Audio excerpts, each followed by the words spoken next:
Alright, the reason you're not making muscle and making gains as a skinny kid, or someone whose main like starting build is kind of skinny and you don't have a lot of muscle on your frame, the reason you're not making gains is because you're not eating enough food.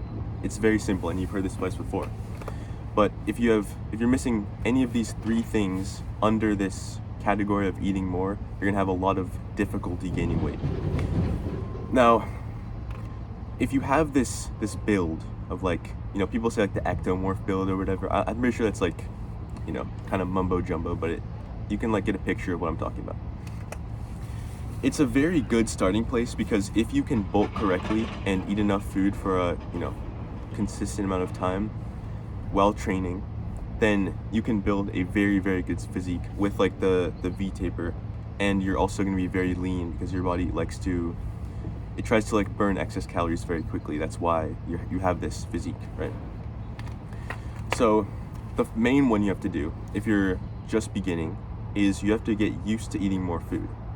So a lot of people, and myself included, when they first start gaining weight and trying to bulk, they'll be eating like what they think is a lot of food. They think, oh, I'm eating so much food. I have like this big plate of pasta, and this I eat breakfast, and sometimes I eat lunch, but and they have like that kind of diet, which isn't really enough calories what they think it is. And their main issue is just that they aren't used to eating enough food. And I was the same. I wasn't used to having like enough food in my system. I was used to eating maybe like 1,700 calories or something like that, but it's just not enough to bulk. You're not really going to make very much progress in that. So you have to start eating more per meal. If you can eat, one more bite than normal, that's good. Any progress in that direction is a positive thing, and it will expand your stomach and make it easier for you to eat more in the future so that you can consume more calories and gain more weight, because that's basically your limiting factors, caloric intake.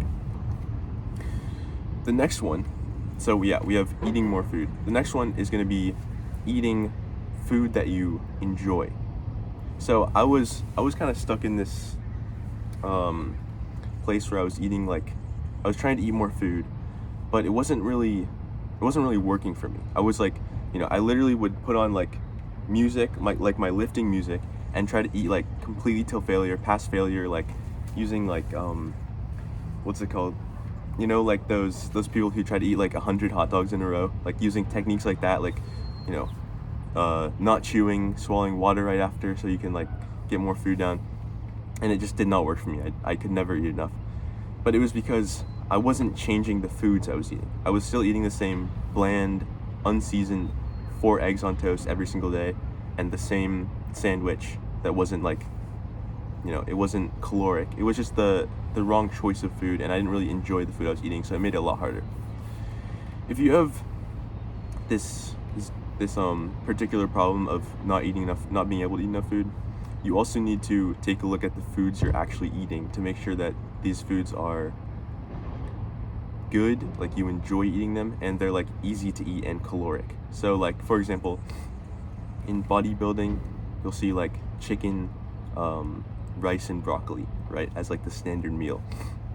But if you're skinny and you're trying to gain weight, that's not going to work very well because it's like high in saturation, so you get full very quick eating that, and it's not very high in calories.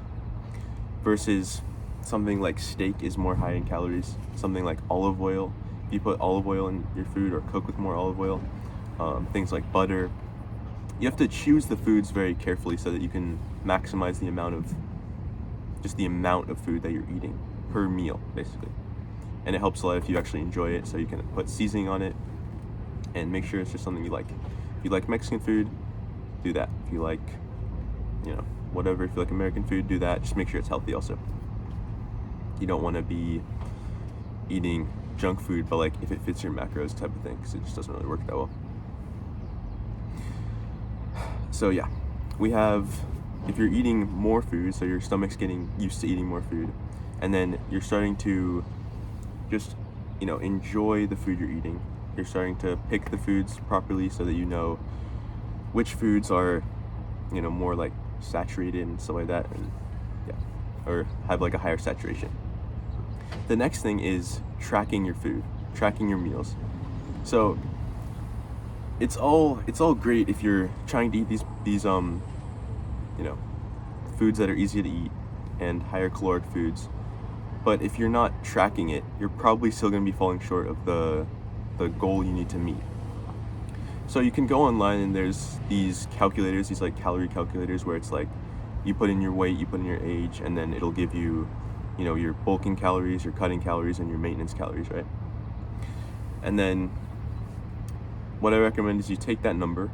So let's say, I think for me it's like 3,000 or something like that. Let's say it's like 3,000 to bulk my current activity and my current weight and height and age and all that. And then you take that number and you make a like a diet plan or something that will fit that calorie like metric, will fit that, you know, that amount of calories basically. And then after you do that for 1 week and check your weight. So you weigh yourself in the beginning and you weigh yourself after, and you check, okay, did I gain weight on 3,000 calories? If you gained, you know, 1 pound of body weight, that's great. But if you didn't, then you'd have to up it. So I would say like up it by 100. Try the next week. Did you gain weight? Then up it again, you know, 3,200. And once you find something that you're gaining about a pound a week, or it could be half a pound a week depending on how far you are on your lifting journey. But yeah, something like that. That amount of calories is what you should stick to for a while, and keep making sure that you're not stagnating. Because I was in this place where I gained weight for a while, and then I just stagnated. It was like 7 months or something like that, where I was like, you know, I would like gain a little bit of weight and then lose a little bit of weight, and I was like, at the end of it, maybe gained like 3 pounds or something like that. And this whole stretch was like a ton of effort. I was like, you know, lifting every single time, but I just wasn't tracking my calories. I wasn't like being honest with myself about, you know, the things I was doing wrong and things I was doing right, and if I was eating enough food, basically. The way you track this is pretty simple. MyFitnessPal is, I would say, the easiest one. There's also Chronometer. That one's good because it has like vitamins, so you can see your vitamin deficiencies, which is also super important for gaining weight, which is a topic of another video. But it's, yeah, nutrition is also super important, because if you're eating like just if you're eating McDonald's, for example, it's not very nutritious, it doesn't have your vitamins, it's also just not very healthy, so you're not going to make the same amount of progress as you would if you're eating healthy foods that are also dense in calories. One little bonus tip is have liquid calories. I would say one meal of like some type of smoothie is very helpful, because it's like easy to digest, it's very easy to eat also, and it helps. Next one is you know, like olive oil or butter. If you can put like more olive oil and more butter in your food, that's better. That's a positive thing, because it's basically like empty calories in a way, but it's also healthy. So you wouldn't recommend this to someone who's trying to lose weight, but for us, it's useful. So yeah, hope that was useful, and coaching is down below if you have any further questions. Yeah, have a good one. Peace.